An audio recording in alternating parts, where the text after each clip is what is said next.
NTPC and RPF SI question. একদিনের আন্তর্জাতিকের জন্য ভারতীয় ক্রিকেট দলের প্রথম অধিনায়ক ছিলেন অজিত ওয়াদেকর। অলিম্পিকে প্রথমবার নারীরা কবে অংশগ্রহণ করে? 1900 সালে। The Basilica of Bom Jesus ভারতের কোন রাজ্যে অবস্থিত? গোয়া রাজ্যে অবস্থিত। শিল্প বেস মেমোরেন্ডাম স্কিমের মূল উদ্দেশ্য হল ব্যবসা করার সহজতা প্রচার করুন। ট্রান্স সাইবেরিয়ান রেলওয়ে সেন্ট পিটার্সবার্গকে ড্যাশের সাথে সংযুক্ত করে। ভ্লাদিভস্টক। মাহমুদ বোগাদা কোন সালতানাতের বিখ্যাত সুলতান ছিলেন? গুজরাট। অষ্টপ্রধান ছিলেন মন্ত্রী পরিষদ। মারাঠা প্রশাসনে কাইনেমেটিক সান্দ্রতার একক কি? স্টোক। কোন মহাদেশটি দ্য ডার্ক কন্টিনেন্ট নামেও পরিচিত? আফ্রিকা। এই মহাদেশে 54টা দেশ আছে। উপত্যকার মেঝে এবং পাহাড়ের গোড়ার বালিতে জমা হওয়া খনিজকে কি বলে? প্লেসার ডিপোজিট বলে। গ্রিনল্যান্ড কোন মহাদেশের অধীনে পড়ে? উত্তর আমেরিকা। আধুনিক অলিম্পিক গেমসের সর্বোচ্চ সময়কাল কত? 16 দিন।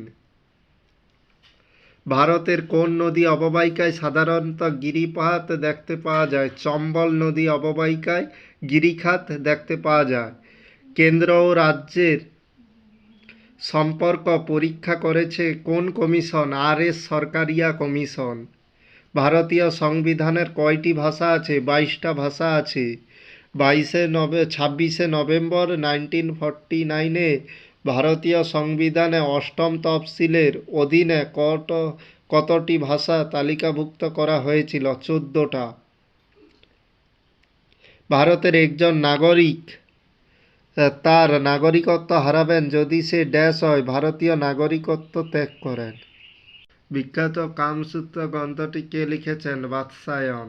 বিচারিক সাজা হ্রাস করা, বিশেষ করে অন্য কম গুরুতর শাস্তি মৃত্যুদণ্ড ড্যাশ নামে পরিচিত? যাতায়াত নামে পরিচিত। সাময়িকভাবে পিছিয়ে দেওয়া শাস্তি রিপ্রাভিভ নামেও পরিচিত। অন্য কার্বন পরমাণুর সাথে কার্বন দ্বারা সমযোজী বন্ধন গঠনের বৈশিষ্ট্য কি? ক্যাটিনেশন ধর্ম। স্যাচুরেটেড হাইড্রোকার্বনকে প্যারাফিন বলা হয় কারণ তারা অনেক কম প্রতিক্রিয়াশীল। কোন অণুতে আয়নিক এবং সমযোজী বন্ধন উভয় থাকে? NH4Cl। প্রথম আন্তঃরাজ্য পরিষদ কবে গঠিত হয়? 1990 সালে গঠিত হয়।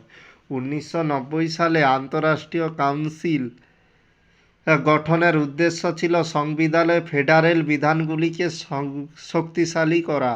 লেপাক্ষী মন্দির অন্ধ্রপ্রদেশে অবস্থিত। লেপাক্ষী মন্দিরকে বীরভদ্র মন্দিরও বলা হয়।